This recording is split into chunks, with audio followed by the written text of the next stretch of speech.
क्या भारत में आतंक फैलाने के लिए चाइना कर रहा है टेक्नोलॉजी का इस्तेमाल?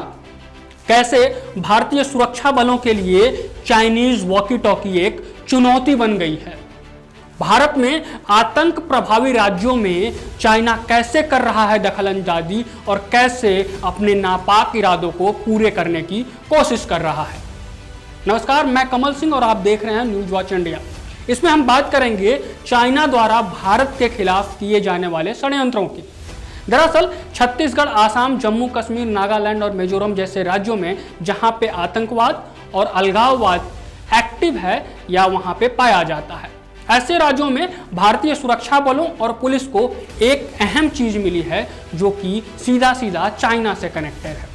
दरअसल इन सभी जगहों पे कुछ पाया गया हो या न पाया गया हो, लेकिन यहाँ पे चाइना कनेक्शन जरूर पाया गया है और वो चाइना कनेक्शन एक टेक्नोलॉजी के जरिए है। जी हाँ, दरअसल इन सभी जगहों पे आसाम, खास करके नॉर्थ ईस्ट के वो राज्य जहाँ आतंकी या फिर अलगाववादी एक्टिव हैं या नक्सलवादी एक्टिव हैं, खास करके छत्तीसगढ़, झारखंड जैसे राज्यों में भी और इधर जम्मू और कश्मीर में भी, इन सभी जगहों पे सुरक्षा बलों को और पुलिस को जो सबसे ज़्यादा पाई जाती है चीज़ें, वो हैं Chinese walkie talkie. Chinese walkie talkie के जरिए ही आतंकी और नक्सली एक दूसरे से संपर्क स्थापित कर पाते हैं और ये वॉकी टॉकी अब भारतीय सुरक्षा एजेंसियों और सुरक्षा बलों के लिए एक बड़ी चुनौती बन गई है।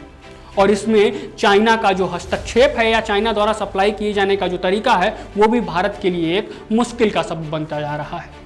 यह वॉकी टॉकी सस्ता, टिकाऊ और आसान होता है। इसकी रेंज वैसे तो 5 किलोमीटर होती है, लेकिन इसे 10 किलोमीटर तक बढ़ाया जा सकता है। 22 जून को सुकमा के जंगलों में छत्तीसगढ़ पुलिस ने बड़ी संख्या में जाली नोट जब्त किए थे। इसके अलावा नोट छापने की मशीन और स्याही भी पाई गई थी। उसी दिन मणिपुर के काकचिंग इलाके से 37 हैंड ग्रेनेड बरामद किए गए। इनके साथ ही बाओफेंग वॉकी टॉकी के 2 सेट भी पाए गए।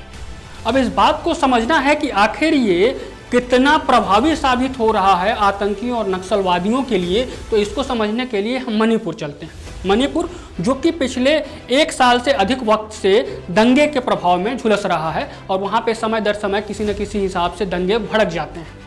ऐसे में पिछले 1 साल में महज मणिपुर से ही 100 से ज़्यादा चाइनीज़ वॉकी टॉकी को जब्त किया गया है। हालांकि भारतीय सरकार द्वारा इस वॉकी टॉकी पर बैन लगा दिया गया है।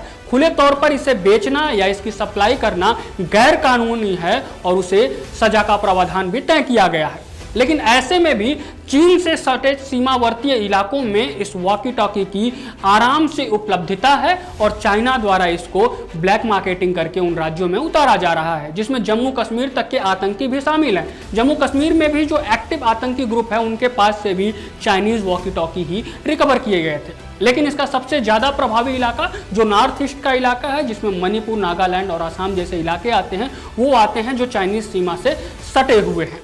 ऐसे में इसकी उपलब्धता, कई बार यह सवाल खड़ा होता है कि आखिर चाइनीज़ वॉकी टॉकी इतनी बड़ी चुनौती कैसे बन सकती है भारतीय सेना या भारतीय सुरक्षा बलों के लिए। तो इसको समझने के लिए ये समझना होगा कि इसकी उपलब्धता, इसकी प्राइसिंग और इसकी ड्यूरेबिलिटी, ये तमाम 3 पहलू हैं जिसे लेकर नक्सली या आतंकवादी इसको इस्तेमाल करना प्रेफर करते हैं। दरअसल ये इजी टू कैरी होता है, बहुत हल्का होता है और प्राइस रेंज भी इसका कम होता है और ख़ास करके ये किसी भी मौसम में, बरसात के मौसम में, ठंड के मौसम में या गर्मी में भी, किसी भी मौसम में ख़राब होने के चांसेस इसके कम होते हैं।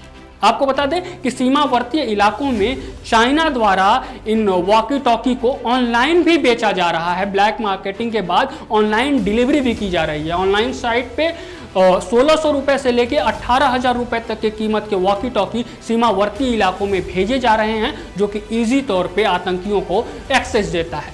ऐसे में भारतीय सुरक्षा बलों ने एक सप्लायर को भी पकड़ा था जो सीमावर्ती इलाकों में इस तरीके के वॉकी टॉकी को सप्लाई करता था। मणिपुर में जातीय हिंसा के दौरान बड़ी संख्या में बाओफेंग वॉकी टॉकी बरामद किए गए हैं। पिछले साल जून जुलाई में सरकार ने इसकी बिक्री पर प्रतिबंध लगा दिया था। इसके बाद से ये खुले तौर पर तो नहीं बेची जाती, लेकिन चीन से सीमा साझा करने वाले राज्यों में चीन के द्वारा इसकी अवैध रूप से सप्लाई जारी है, जिसमें मिजोरम, असम, नागालैंड जैसे राज्यों में ये उपलब्ध है। 18 मई को असम राइफल्स की टीम ने म्यांमार विद्रोही ग्रुप के एक सदस्य को पकड़ा, जो कि म्यांमार सीमा से चीन से सप्लाई होने वाले 14 बाओफेंग सेट ला रहा था। मणिपुर में पोस्टेड एक अधिकारी ने कहा, हमारी जांच में पता चला है कि इस वॉकी टॉकी का इस्तेमाल 5 किलोमीटर की रेंज में किया जा सकता है। अगर पहाड़ी या फिर ज्यादा बाधा होती है तो इसकी रेंज कम भी हो सकती है।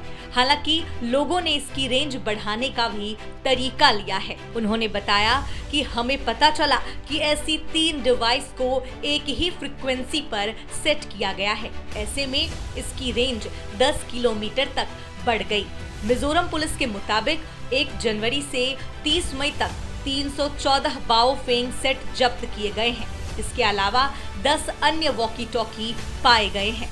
उन्होंने बताया कि जहां बिजली नहीं होती है वहां इस वॉकी टॉकी को सोलर पैनल से चार्ज कर लिया जाता है। कई जगहों से सोलर पैनल भी मिले हैं। नक्सली वॉकी टॉकी का धड़ल्ले से प्रयोग करते हैं और इसीलिए वे सोलर पैनल भी रखते हैं।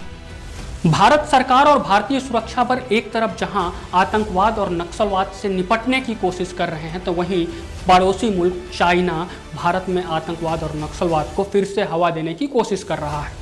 जहां भारत सरकार ये कोशिश कर रही है कि नक्सलियों और आतंकियों से इस तरीके से निपटा जाए कि उनकी कमर को तोड़ दी जाए और भारत सबसे सुरक्षित देशों में शामिल हो जाए, तो वहीं चाइना कोशिश कर रहा है समय दर समय कि वो भारत में असमंजस की स्थिति कैसे पैदा कर सकता है और कैसे वहाँ पे आतंकवाद और नक्सलवाद को और बढ़ावा दे सकता है। इसी के जरिए कई बार आतंकियों के पास से चाइनीज टेक्नोलॉजी से बनी जाली नोट छापने की मशीन से लेकर जाली नोट तक भी बरामद किए गए हैं, जिसमें सीधा सीधा चाइना का इन्वॉल्वमेंट दिखता है। हालांकि हमारा पड़ोसी मुल्क पाकिस्तान और चाइना दोनों एक दूसरे के दोस्त हैं और ऐसे में भारत का माहौल खराब करने की वो कोशिश करते हैं।